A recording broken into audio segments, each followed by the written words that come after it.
en direction de la radio, en direction de l'antenne, avec un peu de retard quand même. Hein. Voilà. Allez, je vous tiens déjà en haleine pour laisser parler les gens, qui dans un instant, voilà, va vivre avec vous un événement important. Allez, bienvenue à tous. Un peu en retard aujourd'hui pour la radio, mais bon, on est là quoi.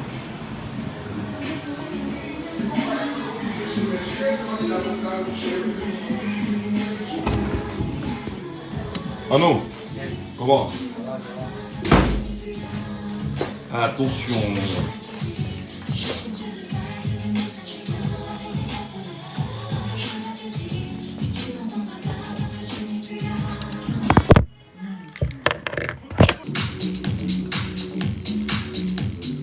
Restez connectés pour ne rien manquer sur Jambo FM, the only one. Are you ready to win big with CCA Bank? Introducing our exciting campaign, CCA Bank en Fête. CCA Bank en Fête. Refer a friend to open an account, and for every person you bring, you unlock amazing gifts. The more you refer, the bigger the prize. Here is how it works. Step 1. All our clients are part of the fund. Just share your phone number and bank ID with your friend. They will take it to the agency and will keep the details safe for the grand raffle. Step 2. Once their account is open, you will receive an SMS letting you know your referrer has joined CCA Bank. Plus, you'll find out when the raffle draw starts on November 30. You could win fantastic prizes like a computer, an iPad worth 500,000 francs, a TV set, a washing machine, a canal sun package, or even vouchers for the supermarket. Refer 3 friends between September 18th and 31st of December and unlock incredible gifts using your ID. Don't miss out on the chance to win big with CCA Bank. Join the celebration today. Jumbo, Jumbo, Jumbo, Jumbo, Jumbo Radio. Jambo FM. Vous êtes sur Jumbo FM 91. Maman, c'est mort, tout est mort avec moi.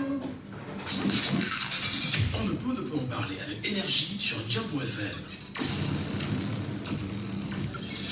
On ne peut ne pas aborder les sujets qui coiffent. On ne peut ne pas se fâcher face aux réalités qui nous entourent. Laissons parler les gens. Tous ces gens qui ont tué, ils ont pris goût de tuer.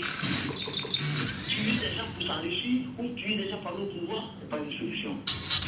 Laissons parler les gens. La libre antenne de votre radio. Parlez sans tabou, sans se jausser. Percez et crevez l'abcès. C'est vous qui avez la parole. Pourquoi on n'interdit pas la circulation des armes sur le continent africain?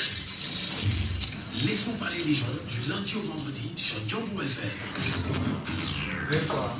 Laissons parler les gens. Désormais, de 9h à 10h30. On ne peut en parler avec énergie sur Jambo FM. On ne peut ne pas aborder les sujets qui coiffent. On ne peut ne pas se fâcher face aux réalités qui nous entourent. Laissons parler les gens. Tous ces gens qui ont tué, ils ont pris goût de tuer. Tuer des gens pour s'enrichir ou tuer des gens par le pouvoir, ce n'est pas une solution. Laissons parler les gens. La libre antenne de votre radio. Parlez sans tabou, sans se jausser. Percez et crevez l'abcès. C'est vous qui avez la parole. Pourquoi on n'interdit pas la circulation des armes sur le continent africain? Laissons parler les gens du lundi au vendredi sur Jambo FM. Laissons parler les gens. Désormais, de 9h à 10h30. Et nous nous faisons encore un plaisir de vous retrouver ce matin, mesdames et messieurs. Bonjour, bonjour à vous, bonjour à chacun. Soyez les bienvenus, installez-vous confortablement sur Jambo FM avec Laissons parler les gens, la libre antenne qui chaque jour entre 9h et 10h30 vous donne la parole, mais surtout vous donne de vous exprimer, de laisser vos avis, vos commentaires, vos points de vue et naturellement vos analyses. Ensemble, dans les perspectives qui sont les vôtres, nous tenterons de voir la trajectoire qui soit la mieux placée possible afin de construire l'idéal que nous souhaitons ensemble pour le Cameroun d'aujourd'hui et de demain. Il s'appelle Arnaud Nossi à la technique. Madame, messieurs, je suis pour vous ce matin et comme chaque jour, Michel Gadjou, heureux de vous retrouver. Laissons parler les gens. Premier sujet. Et bien sûr, le premier sujet ce matin qui sera en débat sur la table. D'ailleurs, vous en parlerez. Nous espérons que plein, nombreux sont-ils qui sont fonctionnaires et qui nous écoutent ce matin, ou encore ceux qui sont des travailleurs, qui sont en même temps dans une proximité avec la fonction publique.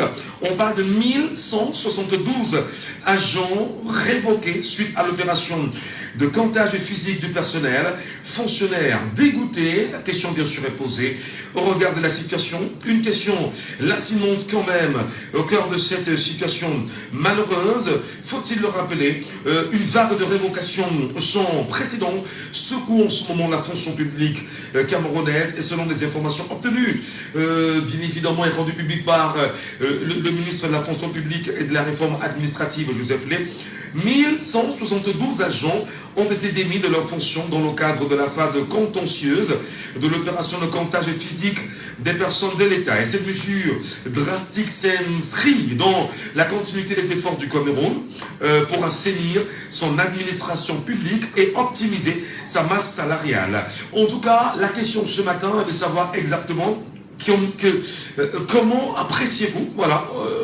cette mise à l'écart de ces 1172 agents de la fonction publique? Il faut rappeler en même temps que le ministre a fait savoir que d'autres également étaient sur la sellette et pouvaient être mis de côté. Bon voilà, il y a une sorte de contentieux mis en place.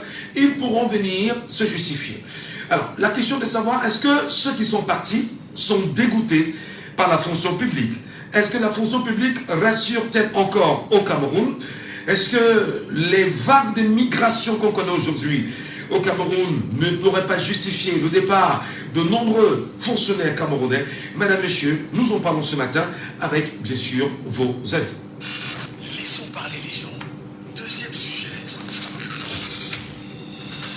Et on parlait en même temps de l'extrême nord du Cameroun qui fait face à une nouvelle vague de choléra, avec 17 cas confirmés dans la ville de Maroua. Et d'ailleurs, le préfet du Diamaré, Jean-Marc Ekwambarga, a lancé une campagne d'urgence pour contenir l'épidémie. Le choléra au Cameroun en 2024, comment vous, Camerounais, vous appréciez que l'on parle encore de la maladie de la saleté au Cameroun en 2024?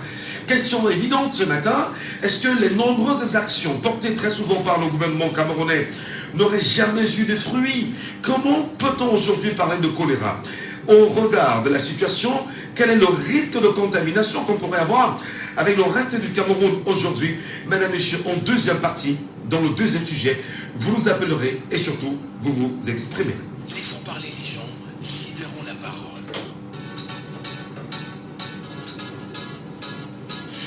Vous nous appelez en live et vous vous exprimez en live, sans verser dans l'injure, en commande la diffamation, pas d'outrage, nous vous prions.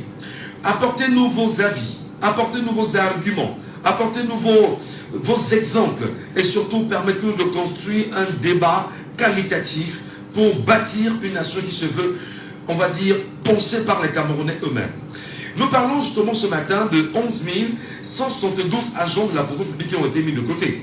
Et d'ailleurs, Joseph Lé l'a annoncé, l'information fait bien sûr les choux gras de la presse nationale, et nous nous posons une question, est-ce que fondamentalement, les vagues de migration qu'on a connues aujourd'hui au Cameroun, vers le Canada, les États-Unis et d'autres pays, ne peuvent pas justifier le fait que les fonctionnaires de la fonction publique, permettez la redondance, choisiraient d'aller chercher meilleure vie ailleurs? Est-ce que la fonction publique pour vous rassure-t-elle encore? Au regard de tout ce qui peut se passer aujourd'hui, beaucoup estiment que voilà, fonction publique peut être équivalent, entre autres, à corruption, à vol, à arnaque, à tout ce qui peut aller avec. Est-ce que vous épousez naturellement cette logique-là? Comment appréciez-vous en même temps le travail effectué par les fonctionnaires camerounais aujourd'hui? Est-ce qu'en même temps, la machine du fonctionnariat serait grippée aujourd'hui, où les Camerounais trouveraient mieux d'aller se chercher ailleurs et de parler bien sûr d'absentéisme aggravé quand même? Le regard du Camerounais que vous êtes, des citoyens que vous êtes, nous vous écoutons ce matin. Mesdames, Messieurs, appelez-nous et surtout exprimez-vous. Les contacts téléphoniques sont simples.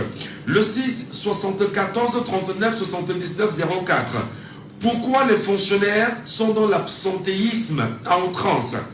Appelez-nous et exprimez-vous.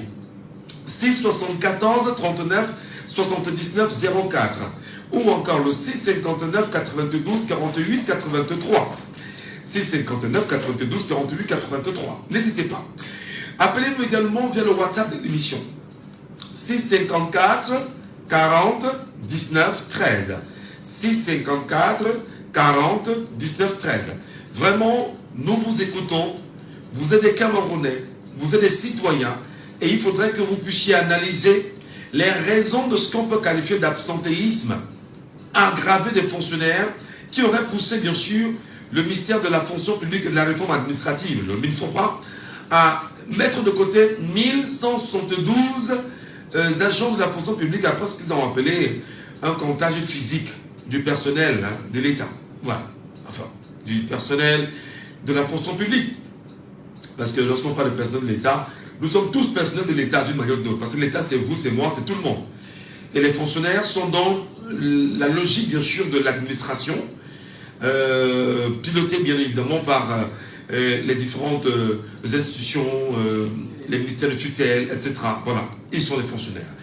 Nous vous écoutons, madame, monsieur. Comment vous appréciez qu'au Cameroun, que l'on parle d'absentéisme dans la fonction publique? Mais surtout, le Cameroun qui a dit quand même dire qu'il y avait une ambition d'être émergent à l'horizon 2035. Comment les gens peuvent choisir de ne pas travailler, de ne pas aimer le travail, d'être absent, décidément? Finalement, quel regard vous y portez? Nous vous écoutons, madame, monsieur. Appelez-nous et exprimez-vous.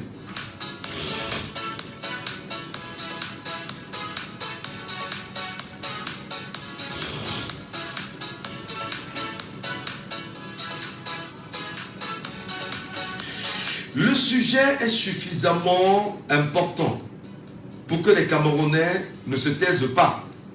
Le sujet est suffisamment fort pour que vous preniez bien sûr la peine de nous dire comment vous analysez ce qu'on appelle aujourd'hui, on va dire, la mise à l'écart de 1172 agents de la fonction publique.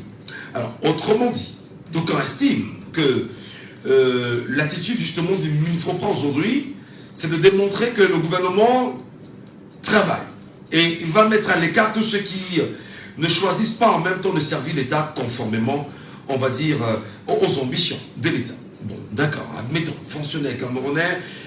Est-ce qu'aujourd'hui on peut quand même faire le bilan de ce que la fonction publique aurait ramené au Cameroun de façon efficiente quand même, hein? Fonction publique, avancement, fonction publique et évolution, fonction publique, économie, fonction publique, application des lois, fonction publique et agents de fonction publique et tout ce qui peut aller dans toutes les dérives, les lectures des Camerounais aujourd'hui, et même le MINFOPRA aussi, il faut qu'on en parle ce matin. Nous vous écoutons, 674 39 79 04. Voilà. Est-ce que les Camerounais sont avec nous ce matin? Est-ce que les Camerounais sont avec nous ce matin? J'ai envie de vous écouter. On ne va pas rester muet, parce que ça c'est important quand même. Prenons pour nos auditeurs en même temps ce matin. Allô, bonjour. Bonjour, monsieur Michel. Bonjour, très fidèle, monsieur Saman depuis Boya. Bonjour. Oui, je suis à Boya. Merci beaucoup. La question ce matin est de savoir comment vous appréciez la mise à l'écart de 1172 agents de la fonction publique, monsieur Saman. Monsieur Michel, je vous remercie pour le sujet. C'est très croustillant. Merci beaucoup. Oui. Les 1100 quelques qu'on a envoyés, ils vont les renflouer avant 6 mois. D'accord. Je ne sais pas si vous me suivez. Parfaitement, parfaitement. Les ministres et autres, ils vont renflouer, c'est-à-dire vont faire revenir d'autres avant 6 mois. Monsieur Michel, Oui. les fonctionnaires camerounais sont tels, ou ils sont naïfs, ou ils sont comment, je ne sais pas. Pendant que les populations et autres luttaient pour les villes montées en 91, les fonctionnaires ont dit que nous avons nos salaires autant. Suivez-moi bien. Oui. C'est à partir de cette date-là que la fonction publique s'est désagrégée. Monsieur Michel, Oui. 1993, je vous donne des exemples, comme vous avez demandé. Absolument. Le président Paul Biya passe 3 mois sans payer ses fonctionnaires. Il dit bien 3 mois. Aucun salaire. 14 janvier 1994, Non, après avoir passé 3 mois sans payer, il réduit les salaires de 2 tiers dans la fonction publique. C'est-à-dire que si vous avez 150 000, on vous enlève 100 000, vous restez avec 50 000. Je ne sais pas si vous me suivez. Parfaitement, M. Savant, parfaitement. Vous restez donc avec 50 000. Nous sommes en 93. 14 janvier 1994. Les 50 000 sont dévalués. Ça devient 25 000. C'est-à-dire, pendant ce temps, M. Michel, Sénégal, Côte d'Ivoire, le pays francophone, le pays de CFA, où il y avait aussi la dévaluation, double le salaire après la dévaluation. Chez nous, on a divisé 2 tiers et on a dévalué. Ailleurs, on a dévalué, on a doublé les mêmes salaires. Je suis clair dans ce que j'ai dit. Et nous sommes totalement d'accord, parce que l'histoire que vous nous ramenez justement ce matin est une histoire tout à fait vérifiée. Ce que vous nous dites est vérifié. En 93, effectivement, il y a eu cette diminution. En 94, il y a eu cette dévaluation. Au moment où on dévaluait et on recrutait, d'autres pays africains disaient que nous ne voulons pas dévaluer. Nous maintenons les montants tels que nous les avons et nous recrutons peu. Voilà. Allez-y, M. Savant. Oui, M. Michel. Nous avons eu la malchance parce que le monsieur qui bloquait la dévaluation, c'était Oufoué Kouani. Et il est mort. Hop, on a dévalué. On n'a même pas attendu. Les autres chefs d'État africains de CFA, la zone CFA, sont restés comme ça. Ils n'ont rien dit. Personne n'a bloqué la dévaluation. Mais les Côte d'Ivoire et autres, comme je vous l'ai dit, ont doublé les salaires dévalués. Chez nous, on avait d'abord diminué 2 tiers, après on a dévalué le tiers qui restait. Oui. Alors, beaucoup de gens ont même voulu abandonner la fonction publique. Ils ont crié. Le président Paul Biya n'a pas touché le moins de doigts.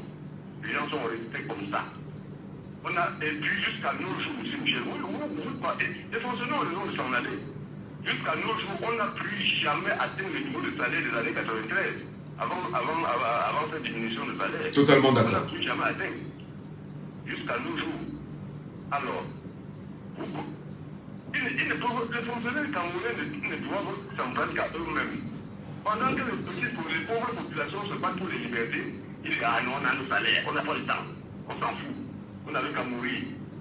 Alors maintenant, ils se plaignent de quoi? C'est eux-mêmes qui ont tiré la branche sur laquelle ils étaient assis. Donc, je ne sais pas, et comme on parle de nous sans que, avant 6 mois, on va encore recruter d'autres. Il n'y a pas un monsieur en prison pour avoir perçu 2 000 salaires. J'ai oublié un peu son nom. Il y a quelqu'un en prison. Monsieur Lebou. Voilà, monsieur Lebou ne perçoit pas presque 2 000 salaires. Ça se fait dans un pays normal. Il est ministre de la fonction publique. Mais son rôle, c'est quoi? Hein? Pourquoi tout est fait à tâtons comme ça? Comment dans un pays, un seul monsieur peut percevoir 2 000 salaires, monsieur Lebou? Peut-être. Et le pauvre n'est qu'un beau émissaire. Voilà. Là encore, peut-être. Là, ce n'est peut-être pas le sujet. On aura le sujet de. Là n'est pas le sujet. C'est tout à fait normal parce que c'est un. Vous avez fait un lien avec M. Lebou. Je voudrais quand même savoir. Oui, je vous comprends, il n'y a aucun lien, mais alors. Oui. Comment ça se fait? Alors, d'accord. C'est une réalité au Cameroun, hein. C'est une réalité. Alors, justement, monsieur Savant, pour finir avec vous, on a bien envie de comprendre. Lorsqu'on met à l'écart, des gens sont-ils dégoûtés par la fonction publique au Cameroun pour ne même plus aller au travail? Pardon? Les gens sont-ils dégoûtés par la fonction publique au Cameroun pour ne plus aller au travail et faire preuve d'absentéisme à outrance? Mais vous ne comprenez pas quoi, M. Michel? Ben, moi je vous renvoie la question. Ben, vous recrutez des fonctionnaires avec des salaires de catéchistes. Vous voulez qu'ils travaillent comment? Les gens arrivent, même ici à Boya, le gouverneur voit très bien. Les gens arrivent au travail à 10 heures. À 13 heures, certains commencent à partir. Ici à Boya, vous ne pouvez pas obtenir un service public ici à Boya avant 10 heures. C'est connu. Et le gouverneur le sait très bien. C'est lui qui est le petit chef de l'État dans la région. Mais les salaires sont à l'origine. Je vous dis que les salaires sont trop petits. Ils s'en sortent parce que tous les petits fonctionnaires qui n'ont pas de but et qui n'ont pas de crédit à gérer. Ce sont les chefs de service et autres directeurs qui gèrent les crédits, qui s'en sortent parce qu'ils trichent et ils grignotent dans leur crédit là pour leur servir. Voilà. Voilà, monsieur Sabon. Merci beaucoup pour votre analyse de ce matin. Nous essayons de donner la parole aux Camerounais sur la question, véritablement. Peut-être monsieur Sabon a peut-être levé le voile sur cette réalité. Il estime que ce sont les salaires qui feraient problème aujourd'hui. Et au-delà des salaires, on sait quand même qu'il y a des fonctionnaires camerounais qui parlent en termes de milliards de francs CFA détournés, en milliards de francs CFA volés, et qui beaucoup aujourd'hui écument les prisons parce que voilà, en tant que fonctionnaires camerounais, ils sont très riches. Voilà. Je vous donne la parole ce matin. Comment vous appréciez bien sûr l'exclusion des 1172 agents de la fonction publique mis à l'écart par le MINFROPA aujourd'hui? Merci M. Savant pour l'histoire, parce que revenez quand même sur les années 93, parlant effectivement de la dévaluation, avec 94 dévaluation. Lorsqu'on dévalue, voilà, personne n'a maudit, et chacun s'est dit, c'est important d'y rester. Et peut-être on pouvait gratter un peu et s'en sortir. Les fonctionnaires sont-ils dégoûtés par la fonction publique au Cameroun? Appelez-nous et exprimez-vous. Où sont les fonctionnaires camerounais? Où est-ce qu'ils ont peur de... On est en live, les amis. Nous sommes en live. On peut mettre en live et ne pas vous écouter. Si vous ne parlez pas, qui va parler? Pourtant, nous voulons tout ce changement. 674 39 79 04. 674 39 79 04. 659 92 48 83. 659 92 48 83. Appelez-nous également via le WhatsApp de l'émission si tout va mal au 654 40 19 13. Voilà. On est... le sujet est d'une importance capitale que je ne comprends pas. Combien de fonctionnaires nous avons aujourd'hui au Cameroun? Combien de fonctionnaires nous avons aujourd'hui au Cameroun?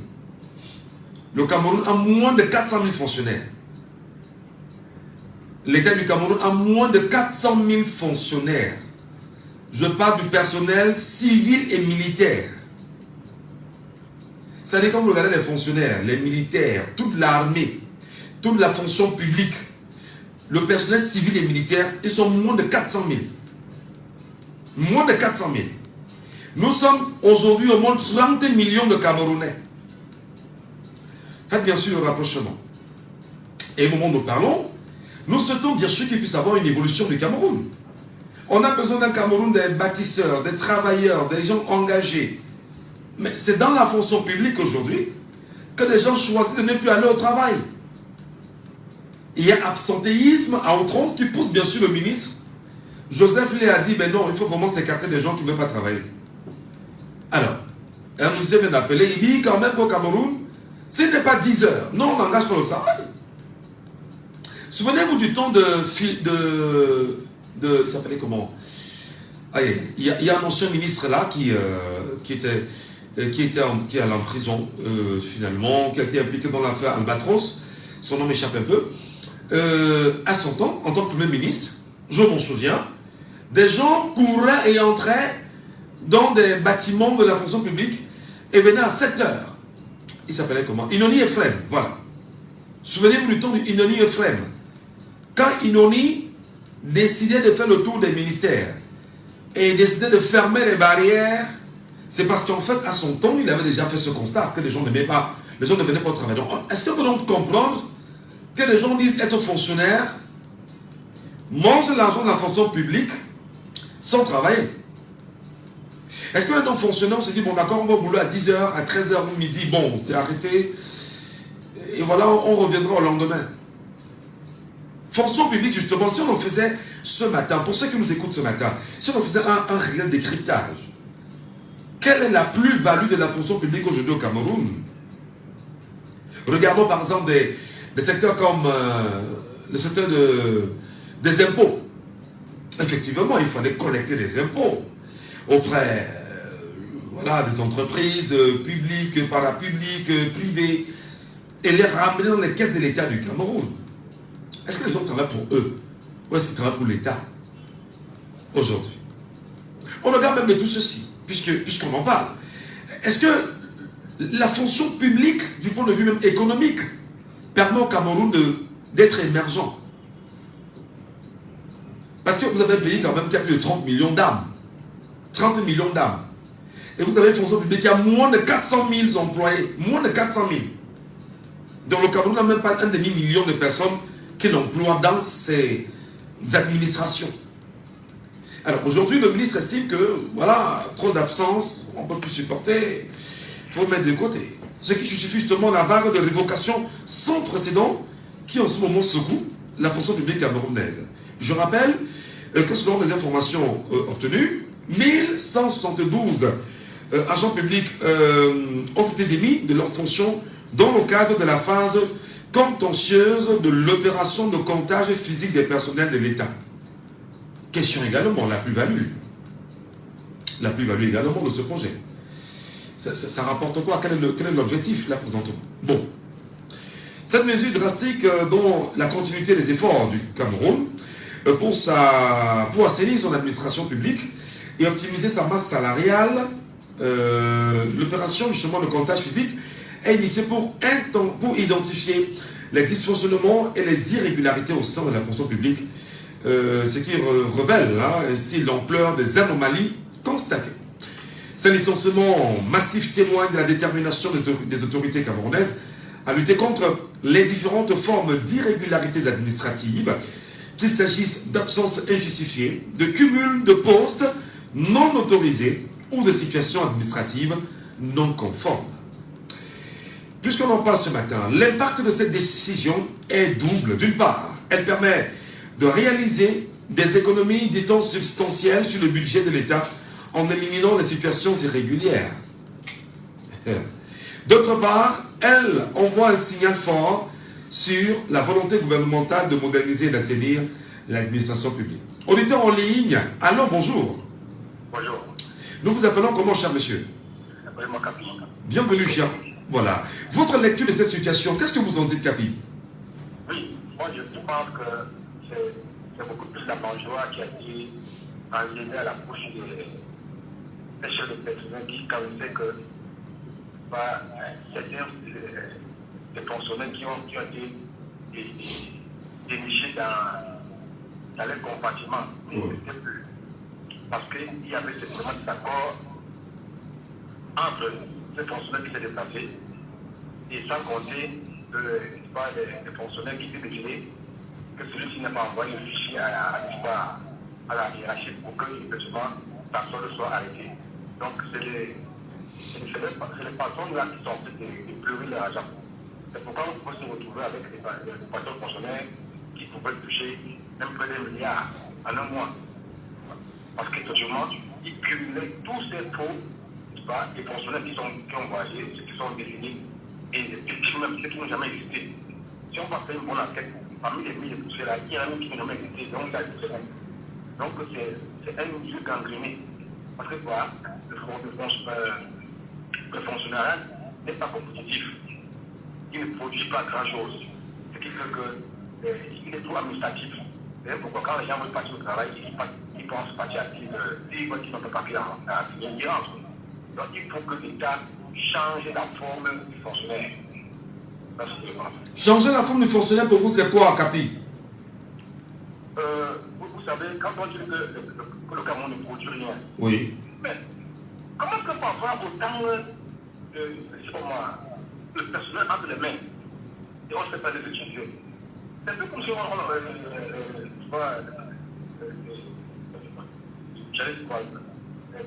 ces personnes qui ont, quand ils comprennent à base de diplôme, ils ont fait pour rien. Je ne peux pas avoir le personnel à main, je ne sais pas comment l'utiliser pour ne pas développer mon pays. C'est-à-dire que c'est une équipe terrible si l'État voulait changer la forme du pays si j'aurais fait depuis longtemps. Et vous voyez que ce n'est pas, il y a beaucoup plus de privés qui se débrouillent. Et je ne sais même pas s'étonner. D'accord. Alors, mais ce n'est pas la première fois que ce genre d'opération se fait au Cameroun. Qu'est-ce qu'il y a de nouveau que le MINFROPA vient de mettre sur la table? Il a fait quoi de nouveau en fait?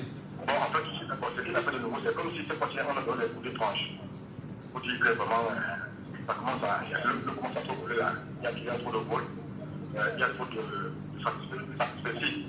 Parce qu'après aussi, ces personnes-là qui voulaient là, en pays tout le parti, quand on demande l'argent, tu prends l'argent, ils donnent. Parce qu'ils savaient là où ils prennent ça. C'est parce qu'effectivement, il y a trop d'employés fictifs. Très bien. Donc, ça n'est pas c'est un engrenage entre eux. C'est possible, peut-être on a dit que dans une variété avec ça. Voilà. Merci infiniment, cher Capi, pour votre appel ce matin et votre avis, hein, très respecté. Je rappelle que il y a eu pas mal d'opérations de comptage physique du personnel d'État, fichier solde de ceci, engagé par le ministère le ministère de la fonction publique, pas seulement, hein, même le ministère des Finances, à un moment donné, est rentré dans cet exercice-là. Ben maintenant, posons-nous des questions. C'est quoi la plus-value d'un tel projet? Qu'est-ce que ça va apporter au Cameroun? Certes, on dit que ça va permettre en même temps de voir dans quelle mesure on va réaliser les économies substantielles sur le budget de l'État. Ben attendez, le budget de l'État du Cameroun, fondamentalement, quand est-ce que, avant de voter le prochain budget, on a pris le soin de justifier le précédent budget, de dire ce qui a été fait, ce qui n'a pas été fait, etc. au Cameroun. Bon, en tout cas, bon, d'accord, ça, là n'est peut-être pas le débat. Aujourd'hui, on parle également d'un signal fort d'une volonté du gouvernement de moderniser et d'assainir la fonction publique. Comment vous expliquez cela? Appelez-nous et exprimez-vous, les amis. C'est très important. On ne peut pas parler du Cameroun. Vous ne pouvez pas dire que vous aimez le Cameroun, vous ne parlez pas. Vous aimez le Cameroun, vous vous taisez comment? Vous aimez le Cameroun, vous vous appelez, vous exprimez. La situation ce matin est tellement critique parce que on ne parle peut-être pas politique ce matin, mais nous parlons d'actions gouvernementales. Et dans les actions gouvernementales, nous devons en fait apprécier les actions qui ont été posées. Quel est pour vous l'intérêt aujourd'hui? Ou qu'est-ce qui peut justifier cette mise à l'écart de 5172 personnes aujourd'hui? Nous vous écoutons. 6 74 39 79 04. 6 59 92 48 83. Ou encore le 6 54 40 19 13 via WhatsApp. Voilà. Vous nous regardez sur les plateformes numériques, montez sur le panel. Prenez la parole également, on pourra vous écouter. Vous aussi, vous avez votre petit mot à dire en tant que citoyen camerounais. Montez sur le panel et exprimez-vous. Ok? 6 54 40 19 13. C'est très important de vous écouter. Bonjour à Yannick Nanar qui nous regarde ce matin. Soyez les bienvenus, chers frères, en direct de Paris. Et c'est un plaisir, bien sûr, de le rappeler. Vous êtes très nombreux, hors du Cameroun, à nous regarder, à nous écouter.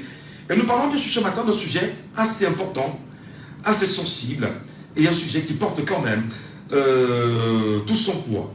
1172 agents de la fonction publique ont été mis à l'écart. Qu'est-ce qui peut justifier cette mise à l'écart à votre avis? Qu'est-ce que cela va rapporter à l'État du Cameroun ou encore à l'administration? Quelle est la plus-value d'une telle action? Comment appréciez-vous le geste de Joseph Lay, le ministre de la fonction publique et de la réforme administrative? Croyez-vous véritablement que c'est une opération séduction, communication des actions gouvernementales ou c'est une opération qui démontrerait entre autres que les ministères sont en mouvement? Est-ce que ça peut apporter grande chose? Je fais encore le lien avec la période de Inoni Efrem, ancien premier ministre camerounais d'ailleurs qui malheureusement est allé en prison parce qu'il est impliqué dans l'affaire Albatros. Même si aujourd'hui il est sorti de prison et c'est regardé en secret, disons cela comme ça, parce que on annonce entre autres dans l'Afrique du Nord, voilà, puisqu'il n'est plus, hein, il faut le rappeler. Du temps de Inoni Efrem, il faut le rappeler, dès qu'il est arrivé, les premières actions qu'il mettait en place étaient, voilà, absentéisme, régularité, arriver au travail à temps, on a besoin de résultats. Quand on fait la comparaison, qu'est-ce qu'on gagne aujourd'hui? Je vous attends, prenez la parole. Où sont-ils ce matin à nous? Ils sont-ils ce matin? Ils auraient bien voulu qu'on dise que... Voilà. C'est une libre antenne avec vraiment tout ce qui passe avec. Peut-être parce qu'on leur a dit que venir avec des arguments. Ouais, venir avec des arguments, c'est un débat. Venez nous avec des arguments, venez nous avec des idées, démontrez-nous que vous comprenez le sujet, et ça nous aidera à bien bâtir l'idéal que nous souhaitons ensemble. Voilà. 6 74 39 79 04. 6 59 92 48 83. L'antenne vous appartient, nous sommes sur Jumbo FM.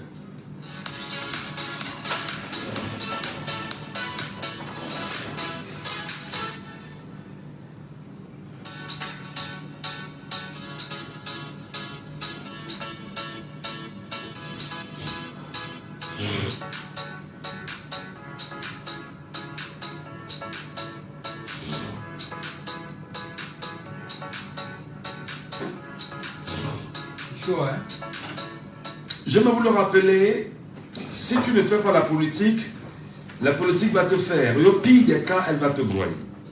J'aime à le rappeler. Faire la politique également, c'est prendre la peine d'ouvrir sa bouche et de parler. Faire la politique veut dire, je prends l'engagement de m'exprimer. Faire la politique veut dire, je donne mon point de vue. Faire la politique veut dire, je bâtis en idée. Faire la politique veut dire, je m'engage à dire ce que j'ai à dire. Faire la politique veut dire, je prends ma démarche. Comment les gens peuvent être contents de nous regarder? Quand on parle, on est content. Être content de nous écouter. Ah ben non, Michel, là, tu prends beaucoup de risques là. Ah, la radio là, c'est bien. La radio là, c'est bien. Vraiment, elle combat pour nous. Mais on vous demande d'analyser une situation sociale. Une situation gouvernementale, une attitude gouvernementale. Une action posée par le gouvernement camerounais. Et les Camerounais sont muets. Je ne comprends pas. Alors, bonjour. Je reviens, en plus les gens ne veulent pas parler, ils occupent l'antenne. Mais attendez, mais c'est quand même incroyable.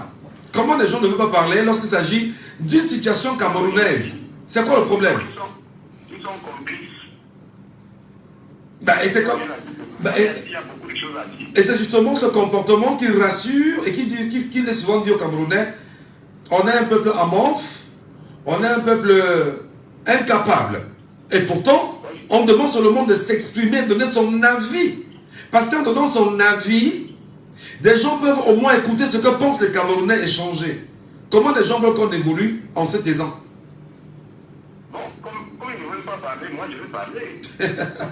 Monsieur Saban. Monsieur Michel. Ouais.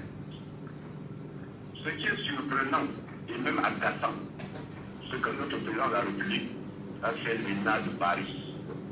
Non. Il n'a pas fait l'ENA de Paris. Non. Non, je suis... Attendez que je vous dise. Il n'a pas fait l'ENA de Paris. Il n'a jamais été à l'ENA de Paris. Ok, bon, même s'il n'a pas fait, il a fréquenté là-bas. Il a été... Oui, attendez, il a été à la Sorbonne. Effectivement.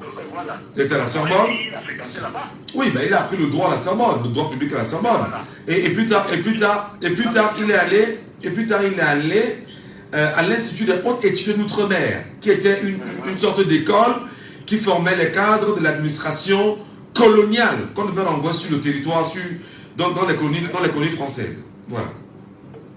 Ok, grand merci, M. Michel. Merci beaucoup. Alors, l'ancien président Haïti, on disait qu'il n'était pas à l'école. Je vous l'assure, il avait une fonction publique. Il en avait. Mais le président de la République actuelle est venu. J'ai vu dans un service public, M. Michel, 4 messieurs et dames, donc 2 messieurs et 2 dames. Dans le monsieur là, il y avait le petit frère du premier ministre que vous avez cité tout à l'heure, c'est-à-dire Inounou. Oui. Ne sachant ni lire ni écrire, c'est des fonctionnaires. 4. J'ai lu ça ici au Sud. Je ne veux pas vous citer la localité, j'ai lu ça là-bas. Ils ne savaient ni lire ni écrire.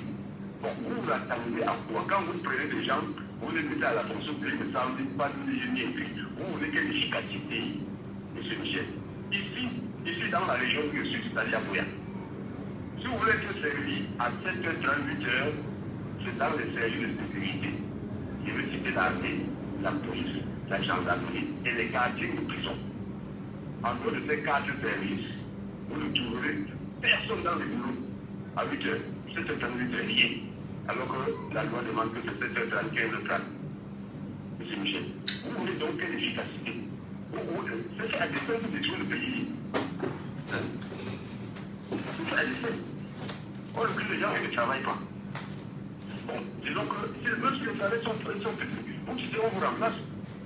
Il y a les Camerounais, même le petit salaire, ils ne trouvent pas. Allô?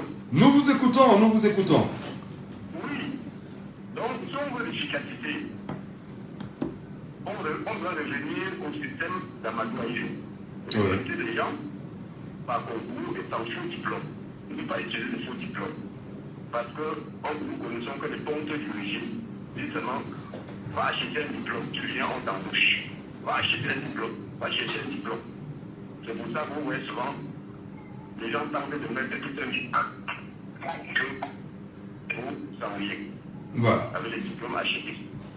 Vous voulez quelle efficacité en ce temps-là? Dites-moi. Hein? À côté de l'ancien président, il y avait 3 écoles ici au pays où il n'y avait pas, l'équilibre régional. Je suis le CUS. Je suis l'école de travaux. Et je suis le polytechnique de Yaoundé. Oui. Il n'y avait pas les enfants d'une même médecin pouvaient entrer dans cette école-là. Le président avait dit que non, on doit construire le pays, il nous faut des messieurs aguerris dans la technique et dans la santé. Donc c'était comme ça. Très bien. Quand on vient maintenant, on prend n'importe qui, on met la politique, et puis on met au travail public, on le glisse. Vous attendez à quoi avec? Merci. Voilà un concours Cameroun. Le Cameroun est dernier. Expliquez-moi.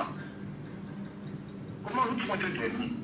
Vous voulez quelle fonction publique vous voulez quand on recrute de n'importe quoi? Voilà. Monsieur Savon, merci beaucoup. Il y a quelqu'un qui nous appelle là en direct. Donald avec nous. Hein. Je rappelle que Donald est un de nos fidèles auditeurs en même temps. Donald, bonjour. Oui, bonjour Michel. Soyez les bienvenus, Donald, ce matin. D'accord, merci. Voilà. Donald, comment vous appréciez justement l'acte posé par Joseph Lay aujourd'hui? Qu'est-ce que ça vous dit? Bon, en fait, l'acte c'est pas Joseph, le ministre de la fonction publique. Moi, je pense que ce n'est rien de nouveau. Ça entre juste dans le cadre normatif de la gestion d'un pays qui voudrait qu'on ait une certaine transparence. Clarté en la maîtrise de la ressource humaine. Bon, maintenant, pourquoi ça veut bien que, comme j'ai dit, pour qu'une administration soit efficace, il faut déjà maîtriser son effectif. Et maîtriser son effectif, participer à la mise en place d'une certaine, je voulais dire, d'une certaine nation. Mais est-ce qu'à votre avis, l'administration camerounaise est efficace? Les fonctionnaires sont-ils efficaces à votre avis? Elle est relative. Parce qu'il faut dire, moi je veux dire, je ne suis pas apocalyptique. Moi je vois, en fait, je relativise. C'est-à-dire, il y a les propos sur lesquels, moi j'ai dit, toujours lorsqu'on a un état c'est fixé les objectifs, il faut les hommes à réaliser et atteindre ces objectifs. Maintenant, pour ces J'avoue. Envoyer certaines transparences. La communication est trop hachée, hein. Je ne sais pas si vous me si. Ah bon? Oui. Allez-y, pardon. Allez-y, on va tendre l'oreille, allez-y. Oui, je disais tantôt que, en fait, c'est une action normale qui entre dans le fonctionnement d'un pays. Parce qu'un pays ne peut pas fonctionner si c'est au niveau de sa ressource humaine. Aujourd'hui, dans ce plan, j'ai vu la banque où vous disiez que l'administration camerounaise n'a que 400 000. Moins de 400 000. Moins de 400 000. Moins de 400 000. Moins de 400 000. D'accord, l'État n'a pas vocation à embaucher les gens. C'est ce qu'il faut dire. Parce que c'est cette logique-là qui a fait aujourd'hui que les gens pensent que la chasse au matricule, le fonctionnariat aujourd'hui, c'est l'une des choses qui a pleuré ce pays. Parce que tout le monde pense qu'on peut se réfugier derrière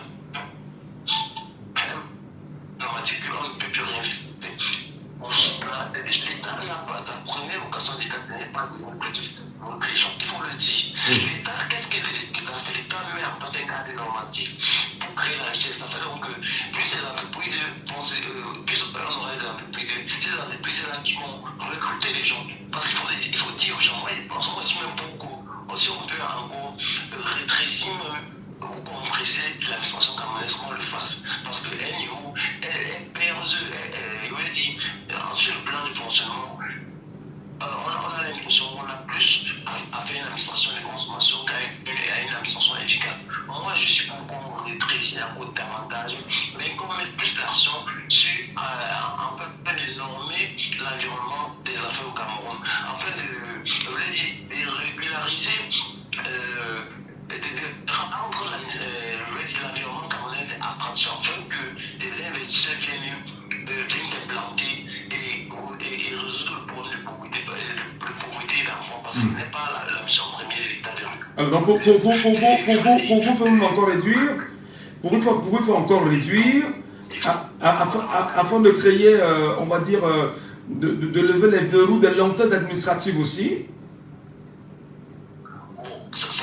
Moi je dis, aujourd'hui nous avons les lenteurs administratives, moi je dis tout ça c'est juste des conséquences. Parce que la cause c'est quoi? C'est qu'on a mis dans la tête des gens que ce fonctionnariat c'est la sécurité. Mais il faut déconstruire ça. Parce que derrière on peut se réfugier derrière matricule. Derrière matricule sans toutefois être facilement repérable. Ouais. Par contre, moi je dis, si une fois qu'on aurait dit aux gens que la fonction publique n'était pas le terrain, ou tant peut-être des alternatives ou des palliatifs, vous verrez que la donne a changé. D'accord. Ok, merci. Ça arrive exactement parce que la communication est un peu trop hachée. La com est un peu hachée. Non, merci beaucoup, Donald. Hein, on a compris l'essentiel. La com est un peu hachée, c'est pas trop ce qui ne va pas. Voilà. Mais merci dit quand même, Donald. C'est très pertinent. Allô, bonjour. Bonjour, monsieur. Bonjour, madame. Bienvenue. Nous vous appelons comment? Madame Ariel. Depuis Penja. Merci pour votre fidélité, madame. Est-ce que vous avez appris quand même qu'il y a eu une compression, qu'on a mis des gens de côté aujourd'hui au Cameroun comme fonctionnaires? Oui, c'est sûr. J'ai appris ça tout à l'heure quand vous avez vu à la radio. Comment vous analysez ça, madame? Premièrement, d'abord, je dis qu'il faudrait avoir normal le taux de chômeurs, parce qu'il y a les statistiques qu'on a données, il faut déjà qu'on normale ça. Parce que c'était bas. Donc, on normale, c'est déjà ce qu'on a déjà dégagé dans le taux là-dedans. Le taux de chômage, 80% déjà c'était petit. Il faut encore monter. Oui, il faut encore monter. Pour quelle raison, madame? On a plutôt besoin de travailleurs au Cameroun. Paul Biya nous a promis un pays émergent à l'horizon 2035. Finalement, qui va travailler alors si on augmente le taux de chômage comme vous le demandiez, comme vous demandez? C'est ce que on a donné des statistiques, mais aujourd'hui on dit qu'on a encore enlevé des gens au travail. C'est le chômage. On se retrouve encore au chômage. Ce sont des personnes. Donc il faut augmenter le taux de chômage. Oh là là. D'accord. Merci beaucoup, madame. Bon, oui. Je voulais dire que la fonction publique au Cameroun, c'est vraiment un fiasco. C'est un fiasco. Un fiasco? Oui, fiasco. Pourquoi? Parce que quand vous arrivez dans les dossiers, quand vous demandez un service, ou bien pourquoi vous rendez service, vraiment c'est la merde. Vous arrivez là-bas à 10h, vous trouvez personne. Quand bien même ceux qui font des efforts à arriver peut-être à 10h, 10h30, midi, ils sont déjà partis. Ils ne sont plus là. Donc si vous avez un dossier, vous allez marcher des jours, des semaines, des mois. Et vous ne trouvez pas la solution. Deuxièmement, c'est le gouvernement qui a permis que tout ça s'arrive. Quand vous donnez un salaire de 25 000 francs, c'est de 150 000 francs à 25 000 francs à une personne. Qu'est-ce que cette personne a avec 25 000 francs? S'il a une famille à nourrir, il pense qu'il a déjà un matricule, il préfère il sait que son argent va passer, il va chercher maintenant à acheter un champ, à aller cultiver, soit à faire autre chose comme commerce pour pouvoir joindre les deux bouts. Il va faire comment? Très bien. Très bien. Merci beaucoup, madame. On va prendre quelqu'un d'autre également qui veut réagir. Il est avec nous en direct. Alors, bonjour. Bonjour, monsieur Tasso. Comment nous vous appelons? Cédric, je suis Cédric, c'était des palmiers. Votre analyse ce matin, Cédric, sur la question. Monsieur Tasso, je pense que concernant le sujet de ce matin, comme j'aime souvent m'arrêter, le gouverneur de Yaoundé, c'est ce qui est bien aussi par ces gens-là. Quand je comprends que quelqu'un lui dit non, l'État n'a pas pour vocation d'employer les Camerounais, je suis arrivé, ça me fait rire. Chaque fois quand nous parlons de notre système éducatif, c'est un système éducatif qui forme les Camerounais pour être des salariés. On ne forme pas les Camerounais pour être des entrepreneurs, mais ils forment les Camerounais pour être des salariés. Dans le cas des courses, nous aurons toujours des gens qui seront à la recherche des emplois. Donc quand on a des études énormes, l'État ne forme pas les gens, tout le monde ne peut pas travailler à la fonction publique. Quand on forme bien les Camerounais pour être des salariés, est-ce que l'entrepreneuriat est inclus dans le système éducatif camerounais? Est-ce que l'entrepreneuriat est mis en avant dans notre système éducatif? Moi je dis non, on forme tous les Camerounais pour être des salariés. Vous n'avez qu'à voir notre système éducatif. Regardez les docteurs, au Cameroun, on voit des docteurs qui cherchent l'emploi. On voit des ingénieurs qui cherchent l'emploi. Mais ils sont recrutés par l'État. Comment est-ce que quelqu'un va venir dire non, l'État ne peut pas recruter? C'est l'État qui a mis ce système. Il a dit, tu vois, ils ont importé le système de la France. Ils ont déposé comme ça au Cameroun. Mais pourquoi ne travaille-t-il pas alors? C'est quoi le problème? Mais monsieur Ndacho, il y a la bonne chose des choses. La corruption et le népotisme. Hein? Les réseaux, le système des réseaux. Si on prend un cas, je prends un cas par exemple, le corps enseignant. Vous allez voir ceux qu'on recrute, pour la plupart, ce sont des gens qui ont soit un oncle qui est bien positionné, soit une tante qui est bien positionnée, donc qui ont soit payé certaines sommes pour pouvoir entrer dans ce corps-là. C'est-à-dire que les gens n'entrent pas dans ce corps par conviction, parce qu'ils aiment. Les gens entrent pour avoir le matricule. Dis-moi comment est-ce que vous devez faire un travail comme vous ne devez pas. Il fait avec dévotion et amour. Oui, pas. Donc vous êtes là pour le matricule. Ils sont là pour le dire. Chaque matin, ils sont là pour dire qu'ils sont là pour le matricule. Pour la plupart, ils partent juste signer dans ces établissements-là le matin. Et ils me sortent pour aller travailler dans les collèges privés. C'est ce qui se passe. Ils sont le matin, ils partent au lycée, ils se la présentent, ils me sortent, ils partent, je ne sais pas moi dans quel collège travailler. Et en fin de mois, son salaire passe. Quand on prend les gens sur la base de la corruption, quand on prend les gens sur la base du parrainage, ça va donner quoi? Que ce soit dans l'environnement, que ce soit dans la rue, que ce soit dans n'importe quel concours que ce soit. Quel concours est-ce qu'on lance au Cameroun et qu'on prend les gens par rue? Quand nous allons dire quel concours est-ce qu'on prend les gens par rue? Quand on lance un concours, on connaît dans ce qu'on va prendre. Ce sont des enfants qui, pour la plupart, n'ont pas cet amour de la chose. Et vous pouvez que ce gars va arriver, il va travailler. Il ne peut pas travailler. Parce que lui est là pour son matricule, il faut le dire. Il arrive au travail à 6h, il rentre à 14h, à 15h, il n'est plus là. C'est un travail ça. Ils ne sont pas là pour les Camerounais. Ces gens ne sont pas là pour les Camerounais. Ils sont là pour leurs intérêts à eux personnellement. Ils sont là pour leurs intérêts à eux personnellement. Pour résoudre ce problème, c'est très facile. C'est de refaire les états généraux de l'éducation au Cameroun. Revoir notre système éducatif. Revoir le contenu de notre éducation. Aussi simple que ça, les Chinois vont commencer par la magie que les Chinois vont bien les Indiens pour notre état qui. Donc on voit comment ils sont en train de bien les présidents. C'est parce qu'à un moment donné, ça dit, il faut les états généraux de l'éducation. Qu'est-ce qu'on veut? Quel genre de Cameroun on veut dans 50 ans? Faut d'abord nous dire qu'un Cameroun n'a pas vécu pendant 42 ans. Est-ce qu'il peut nous dire? Est-ce qu'il peut nous dire qu'un Cameroun veut dans il n'a pas vécu durant 42 ans qu'il a fait au gouvernement? Bon, il y a des appels en direction à ce que Paul Biya soit candidat en 2025. Peut-être le prochain septennat, ce sera l'un des chevaux de bataille. Non, mais c'est le cas, vous n'allez pas dire ça quand même. C'est pas. Dans 42 ans, il n'a pas fait quelque chose. C'est pas à 7 ans qu'il va faire quelque chose. Mais... À moins que vous me dites, c'est le match où vous me dites qu'il va encore faire 42 ans, donc il va gouverner le Cameroun jusqu'à 7 qui n'est pas possible, même la nature ne voudrait pas ça. Donc vraiment, tous ceux qui sont en train d'appeler le président pour se représenter maintenant là, c'est pour se remplir les poches le maximum possible de ce gâteau. C'est pour se remplir les poches le maximum possible. Parce que c'est ça que pour le moment là, le Cameroun est gouverné. Je suis désolé de le dire, mais dans le contact sur le terrain, le Cameroun est gouverné. Sinon, tout ce qui se passe dans notre pays actuellement, c'est ce que vous voyez le président Paul Biya se prononcer. Voilà. C'est ce que vous voyez le président Paul Biya.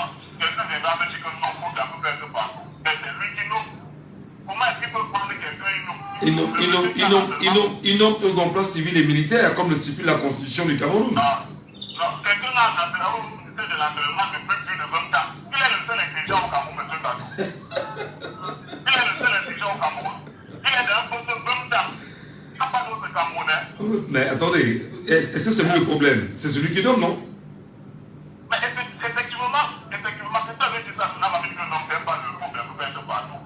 Mais je veux donc dire que, mais comment est-ce qu'il peut laisser quelqu'un à un poste de 20 ans en temps? Ça se fait dans quel état?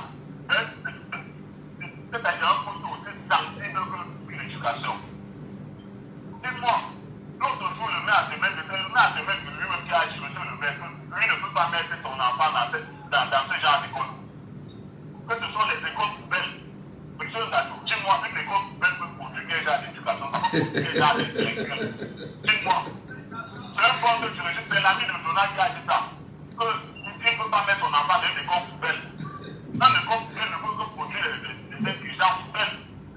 C'est pas moi qui le dis. Alors, donc enfin, pour mieux vous comprendre, aujourd'hui au Cameroun, le résultat de notre éducation, du moins les conséquences de notre éducation, est tel que ce qui en ressort simplement, ce sont des travailleurs qui ont été moulés à être des fonctionnaires dans un premier temps, et n'ont pas été moulés à être des travailleurs acharnés dans l'industrie et dans tous les domaines précis pour pouvoir permettre au Cameroun d'être émergent. Est-ce que vous voulez nous dire, pour finir avec vous, que c'est une preuve d'un échec cuisant de 42 ans de règne? Ma question elle est stupide, mais je la pose quand même. Mais monsieur Gato, j'ai dit non. C'est une preuve d'échec. L'échec, je ne sais pas comment qualifier ça. Monsieur Gato, le président Paul Biya, il y a quelques années, ils ont dit qu'ils ont ouvert les centres de formation de l'excellence partout dans la ville. Je ne sais pas partout au Cameroun. Vous pouvez me dire à quel niveau sont ces étudiants qui sont dans ces centres de formation?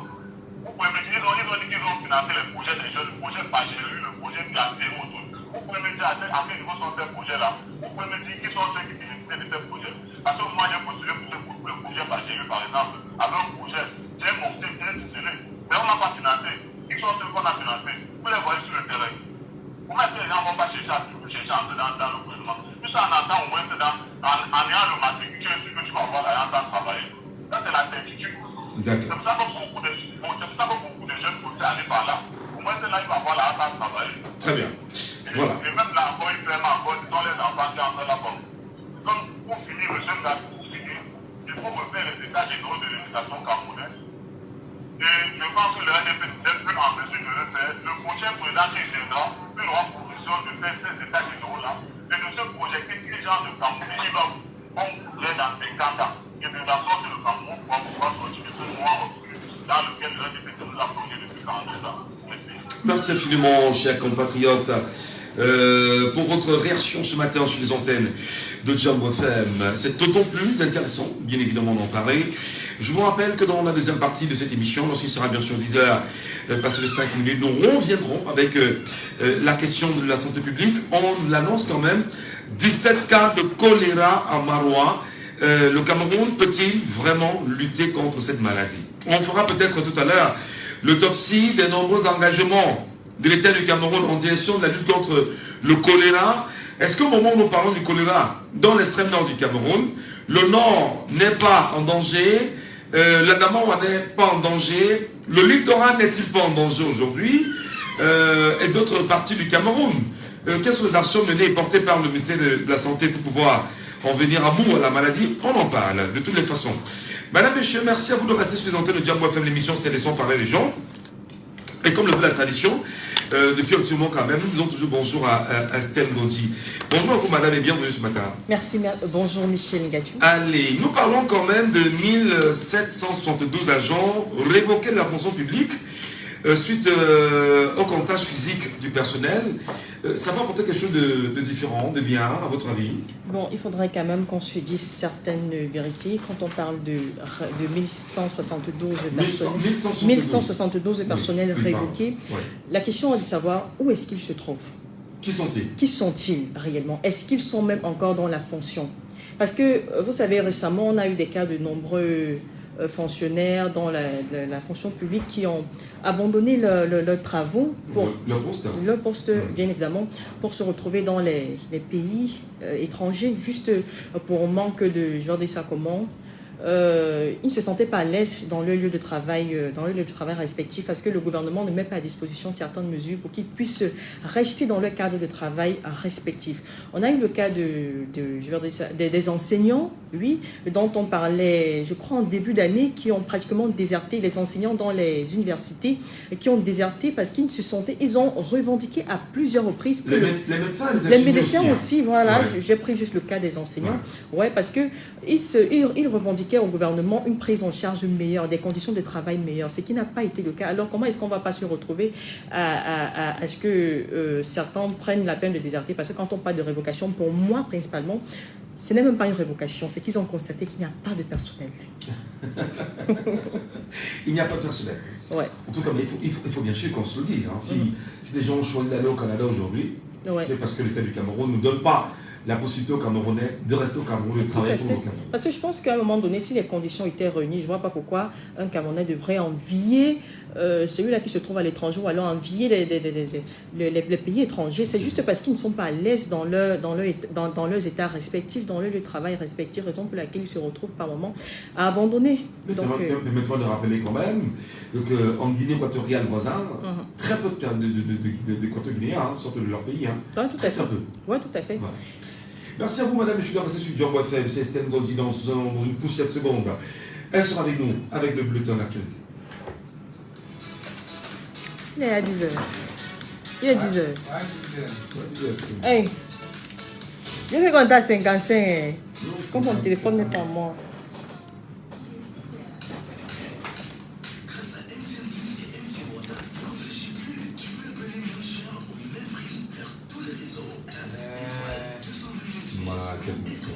Oui. Tu n'as pas pris les remèdes. Tu n'as pas pris les remèdes.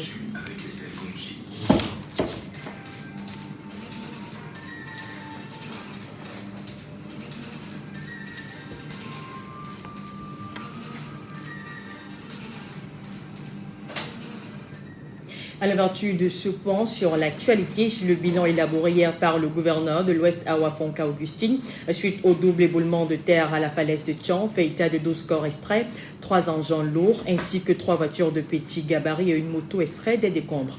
Le gouverneur a par ailleurs annoncé hier la fin des fouilles sur le lieu de l'éboulement, alors que d'autres citoyens sont toujours portés disparus et le trafic sur cette falaise reste suspendu jusqu'à nouvel ordre. Le président du MRC, Maurice Kamto, dénonce l'inaction de l'État face à l'enlèvement du sous-préfet d'Idabato dans le sud-ouest. D'après lui, l'enlèvement du sous-préfet en octobre dernier devrait susciter l'attention et la compassion du gouvernement qui aurait tendance à rester indifférent. Dans sa déclaration, Maurice Kamto critique également l'attitude du Premier ministre accusé d'avoir ignoré les appels à l'aide de l'épouse du sous-préfet. Il appelle ainsi à une prise de conscience collective et à un changement radical dans la manière dont l'État répond aux crises humaines. Le ministre de l'administration territoriale, Paul Atongandi, a déposé sur la table de l'Assemblée nationale un nouveau projet de loi visant à améliorer les stratégies de gestion des catastrophes. Ce projet est axé sur le renforcement des mécanismes de coordination, la sécurité et la création d'une agence nationale de défense civile pour une intervention plus efficace en cas de catastrophe. Ce projet de loi, qui sera examiné lors de cette session parlementaire, vient en remplacement de celle de 1986, considérée comme dépassée et inadéquate pour faire face aux catastrophes d'aujourd'hui. L'Agence nationale de radioprotection porte désormais le nom de l'autorité de sûreté radiologique et de la sécurité nucléaire. Ce changement a été fait par le président de la République Paul Biya dans un décret signé hier mardi 19 novembre. Cet établissement basé à Yaoundé et à caractère administratif et technique est doté d'une personnalité et de l'autonomie financière.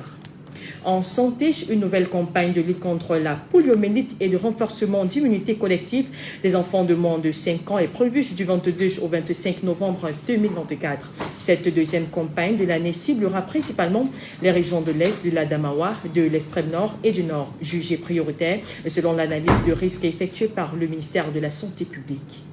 En sport, les Lions indomptables du Cameroun ont achevé en beauté leur campagne de qualification pour la CAN 2025 en s'imposant 2-1 pour le Zimbabwe lors de la 6e et dernière journée des éliminatoires. Ce succès, marqué par des buts de Vincent Aboubaka et Georges Kevin Koudou, permet aux Camerounais de conclure leur parcours invaincu en tête du groupe J avec 14 points. C'est tout pour le flash.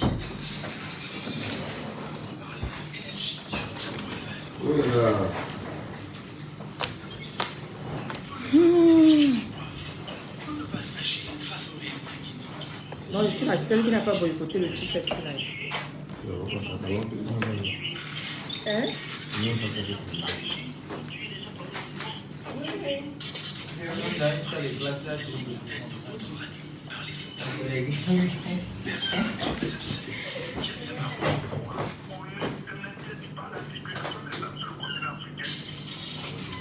Laissons parler les gens du lundi au vendredi sur Django FM.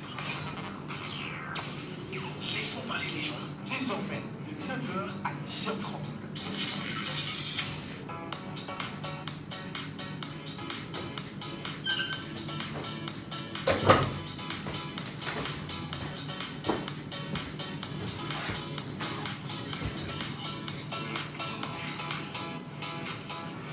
Soyez les bienvenus, mesdames et messieurs, sur cette antenne pour cette deuxième partie avec les sons par les gens extrême nord du Cameroun qui fait face à une nouvelle flambée de choléra avec 17 cas confirmés dans la ville de Maroua. D'ailleurs, on l'a très bien dit, le préfet du Diamaré, Jean-Marc Ekouambarga. Alors, c'est une campagne d'urgence pour contenir l'épidémie. Et le district sanitaire de Maroua 2 et Maroua 3 sont officiellement déclarés en état d'épidémie. Voilà. On parle d'épidémie encore de choléra au Cameroun. Comment les Camerounais reçoivent-ils une telle information? On parle encore d'épidémie de choléra au pays. Et pourtant, des mesures ont été prises pendant plusieurs années pour lutter avec efficacité contre le choléra. Peut-on justement le dire aujourd'hui au Cameroun? Le pays est-il incapable de lutter contre ce qu'on appelle la maladie de la saleté? Comment appréciez-vous aujourd'hui l'ensemble des mesures prises par l'État du Cameroun, par le ministère de la Santé publique et même quelques ministères concernés sur la question des urgences sanitaires, que l'on ne parvient toujours pas à lutter efficacement contre le choléra? Est-ce un refus de l'État du Cameroun de prendre le taureau par les cornes de façon véritable? Est-ce une incapacité pour l'État du Cameroun à pouvoir atteindre ses objectifs réellement autour de la lutte contre le choléra? Ou est-ce une volonté manifeste de maintenir la maladie pendante afin de se faire un peu plein d'argent? Disons ça comme ça. Parce que vous savez, c'est quand même des budgets colossaux qui doivent ressortir et qui seront mis à disposition des Camerounais, ou du moins des ministères, afin de lutter contre ce choléra. La question, bien sûr, ce matin, madame, monsieur, vous est posée, du moins, le regard, vos points de vue, nous les attendons. 674 39 79 04. 674 39 79 04 ou le 659 92 48 83. Voilà. Vous avez également le 654 49 13. N'hésitez pas de nous appeler et bien sûr de réagir en direct.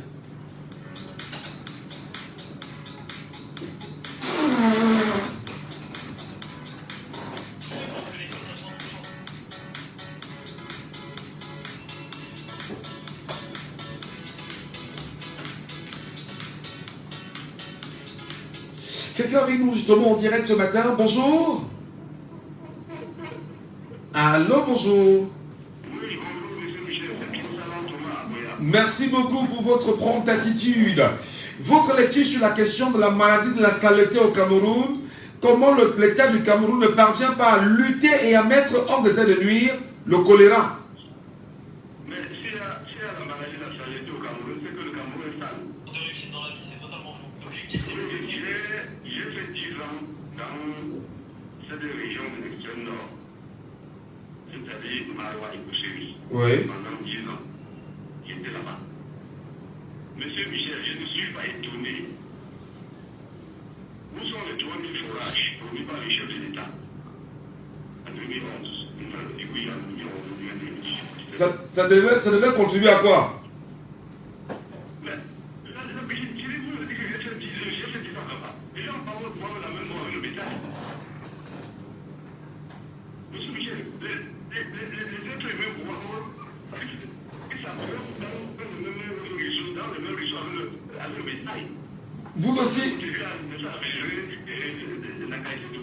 Vous aussi êtes passé par là? Vous avez vécu ça vous aussi, personnellement? Vous aussi, vous l'avez bu comme ces Camerounais de cette population, de cette partie du Cameroun? Est-ce que vous aussi, vous avez bu de cette eau? Non, moi je n'ai pas bu de cette eau parce que dans la ville de Maroua, je vivais dans la ville de Maroua. Oui. Mais j'ai risqué de boire de cette eau. Je suis parti dans un village, je suis clair, je suis parti dans un village appelé Laurent Béni. Parce que là-bas, il n'y avait pas de l'eau, l'eau aujourd'hui. Un truc choisi par le sultan, ce brave monsieur. Oui. Le truc choisi par le sultan était de temps en temps désinfecté par le même sultan pour que les gens du village boivent. Si ça dépendait que de l'État, il devait aussi aller boire dans les mêmes eaux que le bétail boit. Monsieur Michel. Oui, monsieur Sabon, nous vous écoutons. Pour cela, je demande à mes frères camerounais d'avoir de la... Je ne suis pas médecin, je ne suis pas chirurgien, mais je suis beaucoup de l'émission santé, mon secrétaire national. Dieu est de la discipline dans leur bouche tout le temps. Dès qu'il y a vomissement et diarrhée, les deux juifs, toxicité, je ne suis pas médecin, je ne suis pas ingénieur, je ne suis rien de la santé, mais je suis de nouvelles émissions de santé tout le temps. Alors, dès que vous sentez une violence de diarrhée et vomissement, parce que c'est symptômes du choléra, vous devez utiliser l'oxycycline. Monsieur Michel, c'est ce que j'avais à dire pour le... Merci beaucoup. Merci Alberto. Mais je rappelle aussi, lorsqu'on est malade, il faut toujours se rapprocher d'un médecin et qu'un diagnostic soit fait rapidement et qu'on vous prescrive quelque chose. Voilà. Nous parlons encore de choléra ce matin, madame, monsieur. 17 cas de choléra confirmés dans l'extrême nord du Cameroun. Face bien sûr à la menace grandissante de l'épidémie, les autorités administratives ont déployé une vaste campagne d'information pour sensibiliser la population en mesure de prévention et endiguer la propagation de la maladie. La question évidente est de savoir aujourd'hui, est-ce que le Cameroun est capable de lutter contre le choléra? Est-ce que le Cameroun est capable de lutter contre le choléra? Quelqu'un nous appelle bien sûr sur WhatsApp ce matin. Allô, bonjour. Allô? Oui, allô, bonjour, monsieur Michel Gatou. Monsieur Lepako. Oui, bonjour, de Djambo. Merci beaucoup. Le Cameroun est-il un pays sale? Sans contestation. Vous voyez, quand nous voulons dire des choses et quand les Camerounais s'expriment, on décrit l'image du pays où ils veulent, je ne sais plus, déstabiliser le pays et tout. Monsieur Michel Gatou, notre pays abandonné, la façon dont nous sommes traités, la façon, je vous dis, quand vous regardez les policiers qui sont dans nos rues, la façon dont ils sont tracés, nous sommes un pays sale.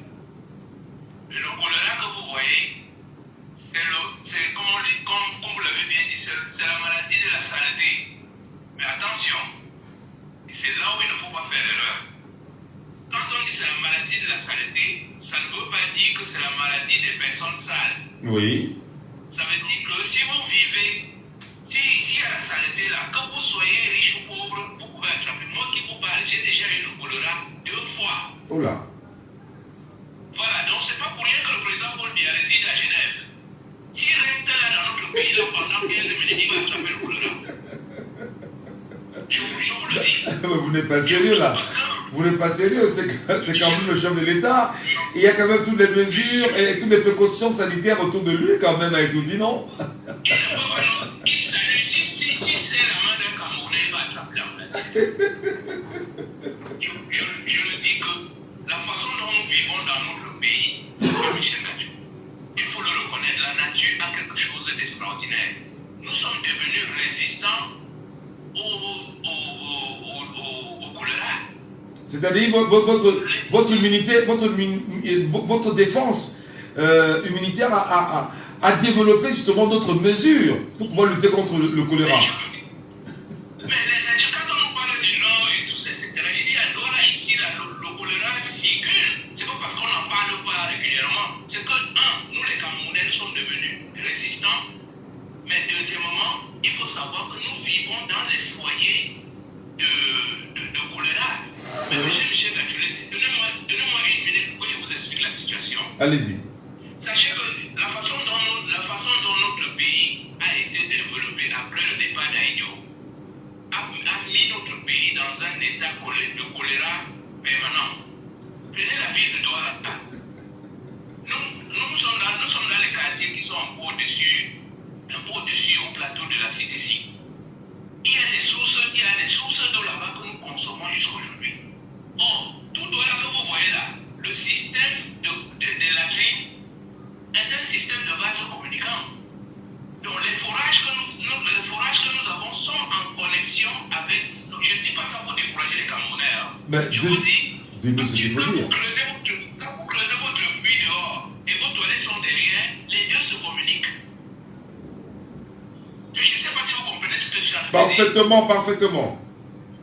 Voilà, donc quand vous voyez nos quartiers, moi je vois comment en bas là-bas, il y a nos frères qui puisent l'eau. Alors que toutes nos toilettes sont en haut ici. Donc quand on se lave, on fait les serres et tout, l'eau là ça s'infiltre et ça va sortir plus bas. Et les gens récupèrent ça, ils boivent parce qu'ils n'ont pas de choix.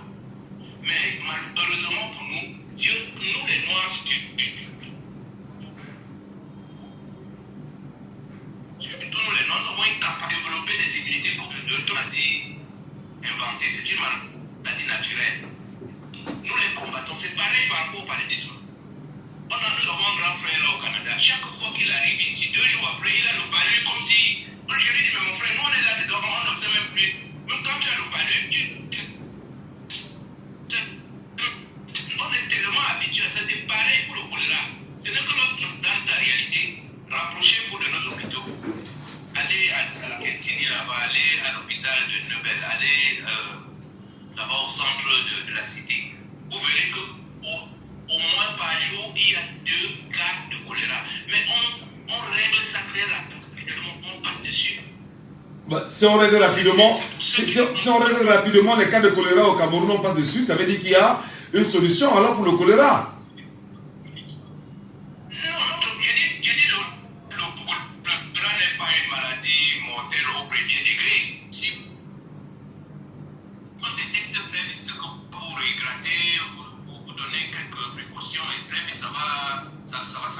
Oui. Donc je vous dis une fois de plus, j'ai dit, notre pays est un pays sale. Donc alors, ce que vous voyez là, il faut faire le système de tout aller voir. Voilà. Sinon nous sommes tous des malades voilà, potentiels là.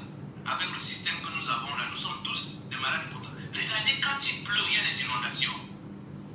L'eau entre dans les latrines. Ça ressort, ça remonte tout ça.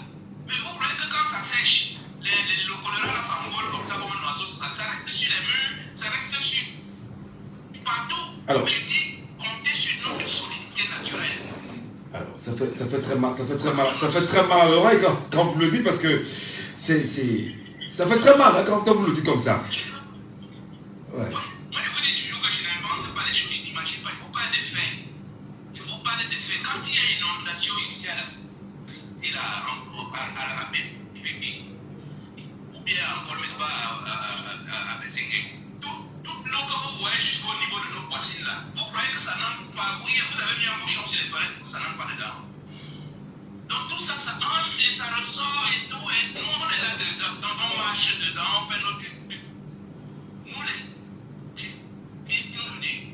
une chance. Nous avons la force de développer des immunités. Tant que j'ai dit ça, il dit, toi là qui est là, il va falloir. Aïe, aïe, aïe. Voilà. Et l'eau qui est naturelle là, c'est de ça qu'il s'agit. Comment on appelle le résident de Genève là, il nous a abandonné là-dedans. Et comme nous n'allons pas prendre notre pays en main, les phénomènes du choléra, ce sera, bon, je vous dis la vérité, si vous les journalistes, vous faites votre truc. Vous allez voir dans chacun de nos centres de santé, on compte au moins 2 cas de choléra tous les jours. Nous sommes un pays sale, parce qu'il n'y a rien. Ils ne pensent rien pour nous. Chaque fois, ils nous sortent. Oh, Vous avez vu, on dit que M. Antana est déposant par là. C'est théorique. On va déposer la loi, on va débattre après, il y a quoi? Il y a ni les moyens, il n'y a rien. Vous avez un incendie, vous appelez les pompiers vous disent que non. Il n'y a pas de voiture. D'accord. Monsieur. La loi que M. Antana vient de lancer là. On parlera de la loi, on parlera de sa loi, justement, dans les jours qui vont suivre. Merci beaucoup, monsieur Lepako, pour votre réaction ce matin, pour la promptitude en même temps. Auditeur en lien, le bonjour. Cédric, vous nous retrouvez, Cédric. On parle quand même de 17 cas de choléra déjà dans l'extrême nord du Cameroun. Et vous allez écouter le président auditeur Lepako. Est-ce que visiblement, les Camerounais devront avoir très peur de ce qui peut se dessiner dans les jours qui arrivent?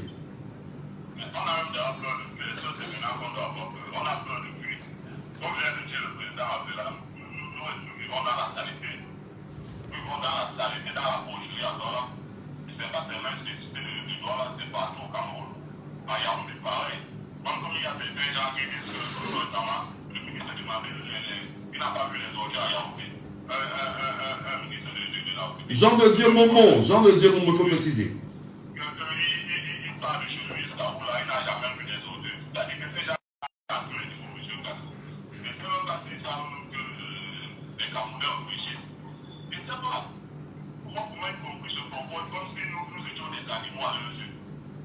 Il n'y a pas de sécurité sanitaire au Cameroun. Monsieur Patrick, vous faites une confidence comme ça. Il y a une année en mois qui est passée au Canada, ça fait 3 mois déjà. Il était venu dans le projet de l'ambassadeur avec un nom. Et puis, j'ai un très bon salaire, ce gars. La femme également parlait. Et il a été comme ça depuis sa mère pour les déplacer. Je lui ai demandé à mon frère, après tout ce que je vois qui va là. Il dit que non, mon frère, il y a une chose dont on n'achète pas. Il dit quoi? Oui, c'est la mort. La mort que nous sommes tous au Cameroun. Il n'y a pas de sécurité au Cameroun. Avec tout l'argent que lui a la vie, pas à l'hôpital, pour une simple opération de son côté, il va mourir. Ouais. Et puis il avait raison, au Cameroun, les gens meurent pour les opérations de faire de la tumeur au Cameroun. Il n'y a pas de santé au Cameroun. Nous n'avons pas de système de santé. Donc, le rang n'est qu'un petit phénomène. Il y a des maladies où on lutte pour les Camerounais, nous leur voulons les lutter. Quand on parle de vous savez quelles sont les maladies qui sont dans la victoire, la dysenterie, qu'on n'a pas, la diarrhée qu'on n'a pas. Pourquoi les sorties à tous les niveaux, les tas sorties à tous les niveaux, la vitesse à tous les niveaux. Ces gens vont nous dire quoi? Et ça relève seulement du domaine du ministère de la santé. Sauf pour nos autorités municipales. Que fait les autorités administratives du Cameroun pour que le Cameroun soit stable comme elle est? Une petite pluie, la pluie silente, petite pluie. On débarrasse les égouts, monsieur Zafir, il y a un phénomène dans la ville de Douala. On nettoie les rigoles, on met un truc en bordure de la route, on n'emporte pas. Je ne sais pas si vous voulez constater ça. On les voit souvent, hein, le nettoyage des égouts, mais quand même, quelquefois aussi, on a vu quand même des camions d'Isacam venir s'en charger, mais après de très longs jours quand même, il faut le dire.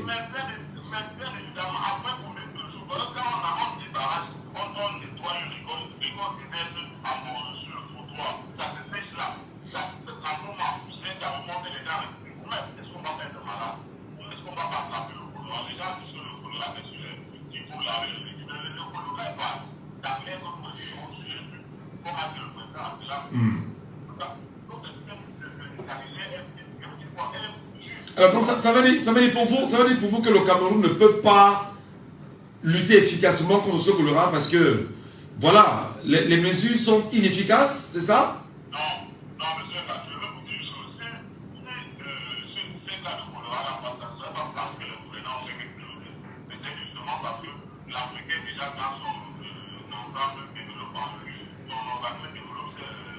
Disons. Ouais.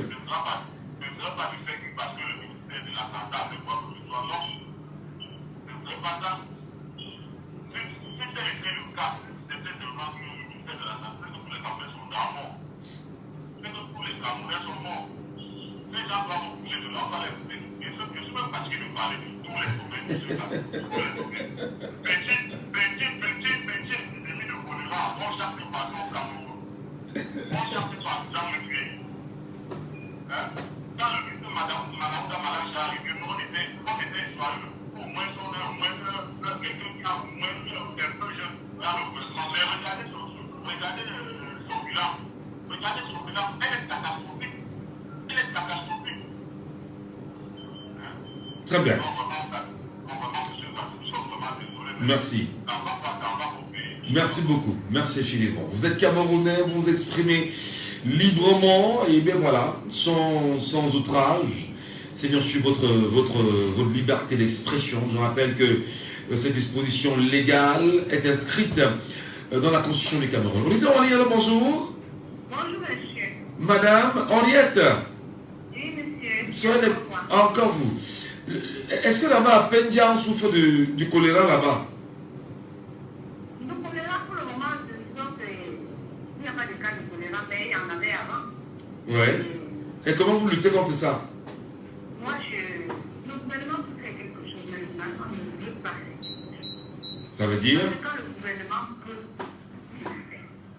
Puis quand je regarde, par exemple, quand les gens se mettent à défiler pour les affaires politiques, les partis politiques, le gouvernement se fait payer une top. Mais quand c'est le choléra, le gouvernement ne peut pas. Le service d'hygiène et salubrité de parti, étant d'ailleurs que je me rappelle de petit, elle marchait de maison en maison. On vérifiait les toilettes, on vérifiait les alentours des maisons. S'il y a une aide, on va t'amender.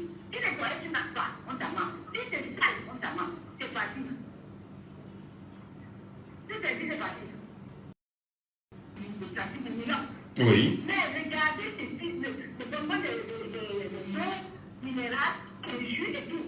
Donc c'est même plus difficile à mourir, donc à s'éteindre, parce que ce qui ne brûle pas, ça va s'éteindre. Elle peut même pas mourir. En termes de pollution, en termes de pollution de l'environnement.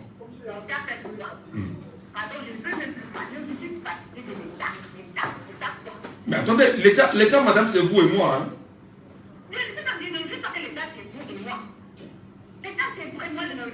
Parce qu'en même temps, quand vous dites l'État, quand vous dites l'État, non, quand vous dites l'État, non, dites que le gouvernement, dites que le gouvernement.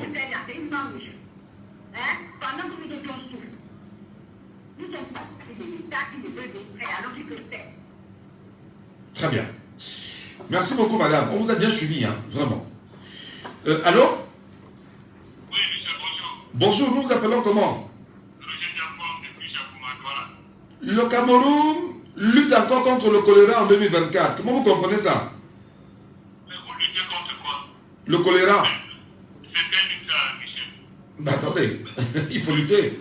Moi, je ne comprends pas une chose. Ça veut dire que nous sommes en train de lutter contre le choléra.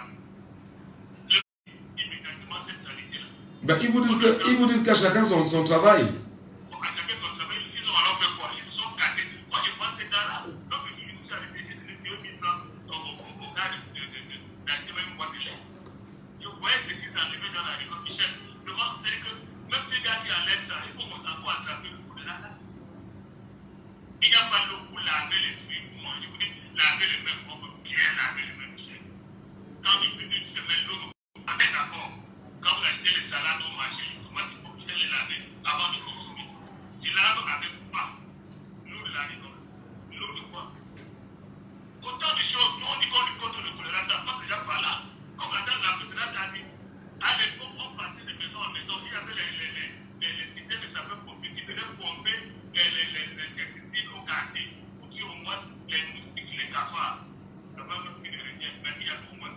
Maintenant, il y a quoi pour lutter contre le blocage? Il y avait les bonnes fontaines dans tous les quartiers.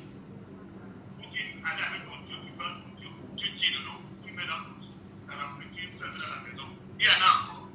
Même ce que nous, on a dit que bon, on va payer. J'ai dépensé que sur 200 000 francs pour que l'eau arrive chez moi. Mais pour qu'on a qui fait une semaine, 2 semaines. Donc, maintenant, quand je suis venu au quartier, je fais un courage, il nous a fait les enfants de promotion à 25 000. On s'est blanchi dessus. Sinon, les autres n'ont pas ces moyens. C'est ça, Michel. On veut bien lutter contre quelque chose, mais on n'a pas les moyens de lutter contre ça. Vous n'en avez pas? Vous, citoyens, vous n'en avez pas? Comment vous le dites? Vous avez tous les moyens quand même, vous, citoyens. On a les moyens. Voilà. Par exemple, moi, j'ai les moyens de prendre de l'eau du mois. Non, je parle de façon collective, hein. Je ne sais pas de façon individuelle. Non, de façon collective, on n'en a pas. Parce qu'il y a 2% qu'il faut avoir. 2%, ça signifie quoi? C'est comme les sciences disent, il y a 2 ou 3%. Si on tout pris, la grande majorité a quoi? Le ministre de la Santé nous disait dans une expression à WhatsApp là, que les plateaux techniques en Europe, c'est les mêmes plateaux techniques aux États-Unis, en France. Mais on lui a fait un reportage. Je ne sais pas si c'est donc bien. On lui a fait un reportage où la maman là montre les lits de personnes d'enfants qui viennent. Il n'y a plus de matelas. En France, il y a ça. Non, quand même. Michel. Mais ça va finir là. Nous allons cesser d'être le problème de patate. On va devenir macabre. Très bien. C'est votre liberté. Merci beaucoup, Roger. Et vous êtes bien sûr le dernier auditeur à nous appeler ce matin dans cette émission de Laissons parler les gens. Et nous vous disons merci à vous. Merci à ceux qui ont réagi. Merci à ceux qui nous ont appelés. Merci à ceux qui nous ont suivis. Je sens en même temps, vous êtes très nombreux à nous suivre. Hein. Parce que quelquefois, quand on se balade dans la ville, vous nous interpellez en nous disant, écoutez, monsieur, on ne vous appelle pas. Maintenant, on vous écoute, on vous suit. Oui, c'est gentil. Et ça a été un plaisir. N'oubliez pas, je vous le rappelle tous les jours, si vous ne faites pas la politique va vous faire. Si vous ne faites pas la politique va vous faire. Et au pire des cas, la politique va vous broyer. Ouvrez les yeux et allumez vos cerveaux.